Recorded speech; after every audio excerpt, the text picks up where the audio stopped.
नमस्कार, मैं हूं पवन त्यागी। राहुल गांधी ने मोदी कम्युनिटी का जो अपमान किया था, जिसमें 2 साल की उनको सजा हुई और जिसके कारण उनकी लोकसभा की सदस्यता भी रद्द हुई। एक तरफ उनसे घर खाली कराने का नोटिस दिया गया, उसमें भी 30 दिन का कानूनन उनको समय दिया गया है, जो कि सभी मेंबरों को दिया जाता है। और कोर्ट ने भी 30 दिन का समय उनको दिया था कि आप हायर कोर्ट में अपनी अपील कर सकते हैं इस मामले में, यदि आप चाहते हैं तो। राहुल गांधी उस दिन कुछ नहीं बोले, लेकिन अब पूरे लावो लश्कर के साथ और 3 प्रदेशों के मुख्यमंत्री के साथ वो सूरत कोर्ट में पहुंचे तो भारतीय जनता पार्टी के नेता टिप्पणी कर रहे थे कि भैया इतना लाव लश्कर ले जाने की जरूरत क्या थी। कोर्ट में तो वकील जाकर प्रस्तुत हो जाता और अपील ही तो करनी थी, तो कर सकते थे। लेकिन इस पर मल्लिकार्जुन खड़गे कहते हैं कि साहब वो हमारे बड़े लीडर हैं और कांग्रेस एक विपक्ष का बड़ा चेहरा है, तो राहुल गांधी हमारे मुख्य नेता हैं और इसलिए प्रदर्शन शक्ति का करना बड़ा जरूरी है। तो भाई शक्ति का प्रदर्शन करना है तो नाटक क्यों? आप एक तरफ कहते हैं कि राहुल गांधी तपस्वी है, राहुल गांधी मोदी से डरता नहीं है, राहुल गांधी किसी से माफी मांगेगा नहीं, और आप सावरकर जी का अपमान करते हुए यह तक कह देते हैं कि सावरकर ने माफी मांगी थी। मैं सावरकर नहीं हूं, मैं गांधी हूं।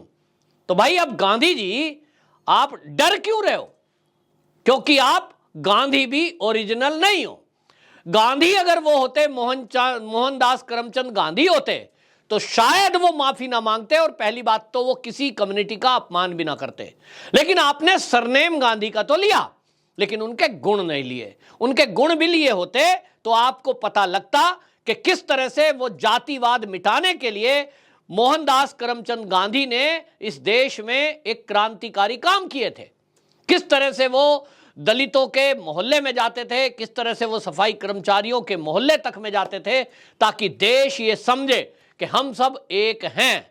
दूसरी तरफ आप हैं पूरे नफरत से भरे हुए राहुल गांधी, किस तरह से हिंदुओं के प्रति एक भावना ऐसी रखते हैं कि वो जब देखिए कभी वो मंदिर के पंडित का विरोध करते हैं, कभी वो आरएसएस वालों को कौरव बता देते हैं, कभी वो जो है कहते हैं कि मंदिरों में वो जाते हैं जो लड़कियां छेड़ते हैं, और इस तरह से वो हमेशा आपने देखा कि ज्यादा हिंदुओं को ही टारगेट करते हैं। उन्होंने कभी भी, आपने नहीं सुना होगा कि राहुल गांधी ने कभी भी चर्च जाने वालों पर कुछ कहा हो। राहुल गांधी को आपने कभी नहीं सुना होगा कि उन्होंने मस्जिद जाने वालों पर कुछ कहा हो। नहीं बोलेंगे उनको, क्योंकि एक सूत्री एजेंडा चलाना है। हिंदुओं के ऊपर आप प्रहार करो, हिंदुओं को टारगेट करो, और अब मोदी पर टारगेट कर रहे हैं। तो मोदी जो एक ओबीसी कम्युनिटी से आते हैं, इन कांग्रेसियों पे सहन नहीं हो रहा। ये पूरा जीवन 65 साल केंद्र में रहे तो जाति की राजनीति करने के कारण रहे। लेकिन आज क्या कारण है कि जब मोदी जी देश के प्रधानमंत्री बने तो कहीं उनको नीच आदमी, कहीं उनको चाय बेचने वाला, कहीं उनको खून का सौदागर, किस तरह की भाषा इस्तेमाल की गई। अब राहुल गांधी को हालांकि सूरत की कोर्ट ने उनकी जमानत याचिका स्वीकार कर ली है और उनको जमानत मिल गई है। 13 अप्रैल तक उनको बेल मिल गई है। 30 दिन तो पहले ही मिले थे, तो वो 30 दिन 22 तारीख को खत्म हो रहे थे, तो पहले ही 22 तारीख तक तो उनके पास समय था। लेकिन अब 13 तारीख जो अप्रैल की मिली है, इस तक यानी उनको बेल मिली है और फिर से उनको कोर्ट में प्रस्तुत होना होगा। लेकिन सवाल ये उठ रहा है कि जो राहुल गांधी अभी तक ये कह रहे थे मैं माफी नहीं मांगूंगा, मैं माफी नहीं मांगूंगा, अचानक उनको ये ज्ञान कहां से आ गया कि कोर्ट में जाओ और भाई अब कोर्ट में माफी मांग लो, क्योंकि सदस्यता आपकी तभी बच सकती है। कानून के जानकार कह रहे हैं कि यदि कोर्ट ने ये सजा कम की अपील के बाद, तो हो सकता है उनकी सदस्यता बच जाए। अब ये एक मामला है, लेकिन राहुल गांधी आदतन लोगों का अपमान करते हैं। ये राहुल गांधी पे एक अकेला ऐसा केस नहीं है सूरत कोर्ट में कि उन्होंने किसी कम्युनिटी का अपमान किया हो और उनके ऊपर एफआईआर हुई हो। आपको बता दूं कि लगभग 1 दर्जन से ज्यादा केस राहुल गांधी के ऊपर अवमानना के दर्ज हैं। अलग अलग राज्यों में, अलग अलग कोर्ट में वो दर्ज हैं। एक तरफ महाराष्ट्र में केस दर्ज है जो सावरकर जी के पोते ने किया है और उनका दावा है कि सावरकर जी ने कभी भी अंग्रेजों से माफी नहीं मांगी। राहुल गांधी ने सावरकर जी के बारे में देश को गुमराह किया है, झूठ बोला है, वीर सावरकर जी का अपमान किया है। इसको लेकर उन्होंने कहा है कि कोर्ट में वो सबूत प्रस्तुत करें जहां माफी मांगने के दस्तावेज हों। एक तरफ राहुल गांधी ने आरएसएस के स्वयंसेवकों को यह कह दिया कि ये सब कौरव हैं, नेकर पहनकर आते हैं, दंड लेकर चलते हैं। उस पर उनके खिलाफ उत्तराखंड में हरिद्वार में केस दर्ज है और उन्होंने यह भी कहा था कि यह देश तपस्वियों का है, यह पुजारियों का देश नहीं है। यानी मंदिर में जो पूजा पाठ करते हैं ऐसे ब्राह्मण वर्ग का इन्होंने अपमान किया। और अब तो ब्राह्मण नहीं, उसमें हर वर्ग के लोग हैं, लेकिन इन्होंने मंदिर के पुजारियों का अपमान किया, तो उस पर भी एक केस दर्ज है। अभी पटना में, बिहार में, वहां भी मोदी सरनेम को लेकर के जो इन्होंने अपमानजनक बातें कही थी उस पर केस चल रहा है। इधर राफेल पे इन्होंने जो बातें बोली थी उस पर केस चल रहा है। यानी एक के बाद एक इनके ऊपर एफआईआर होती गई, केस पेंडिंग होते गए और कई जगह तो राहुल गांधी माफी मांग भी चुके हैं। एक तरफ राहुल गांधी को कांग्रेसी बड़ा वीर योद्धा ऐसा दिखाने की कोशिश में है, उनको तपस्वी, महामानव और पता नहीं क्या क्या उसको महिमा मंडन करने के लिए बड़ी बड़ी पीआर कंपनी को हायर किया जा रहा है।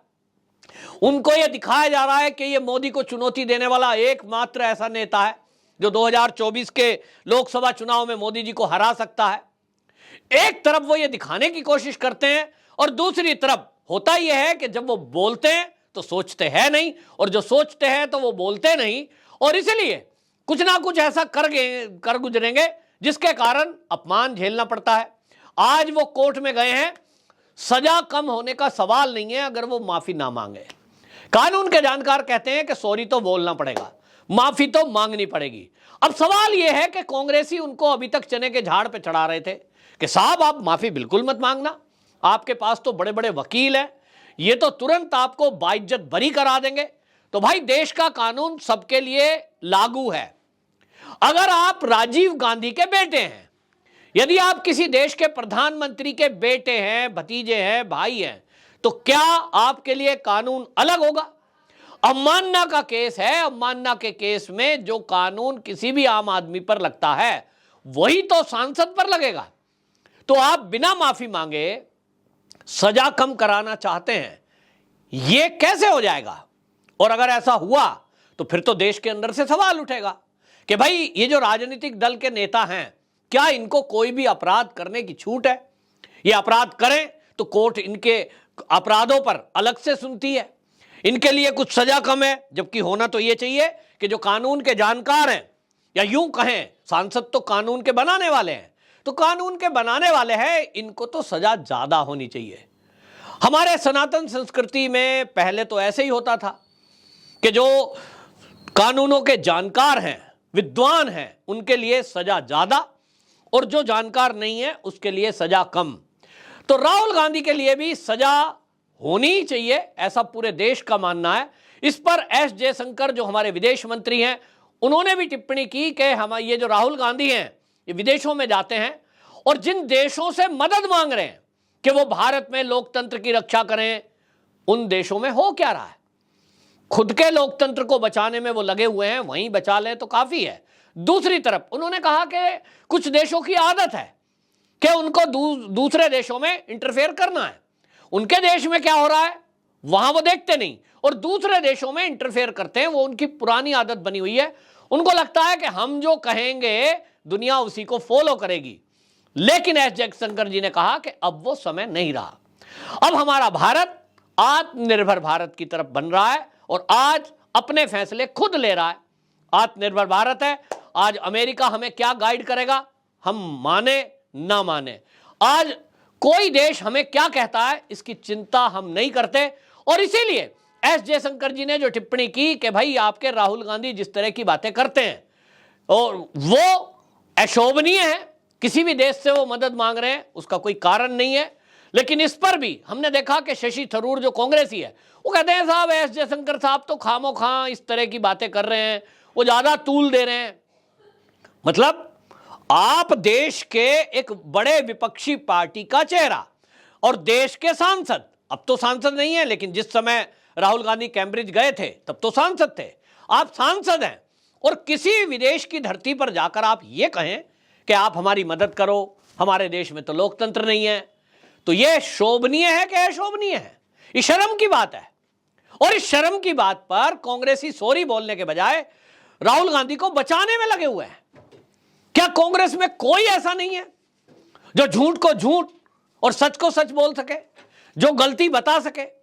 चाटुकार, चापलूस चारों तरफ भरे हुए हैं और इसीलिए राहुल गांधी एक के बाद एक गलती करते जाते हैं और जब वो फंसते हैं तब फिर उनको सलाह दी जाती है। इस मामले में भी मोदी कम्युनिटी का जो अपमान किया, इसमें तो साफ साफ दिखाई दे रहा है कि कांग्रेस के ही कुछ नेता उनको ऐसा फंसाना चाहते थे कि जिसके कारण उनको लगता था कि रास्ते का कांटा बीच से हट जाए, ऐसा लगता है।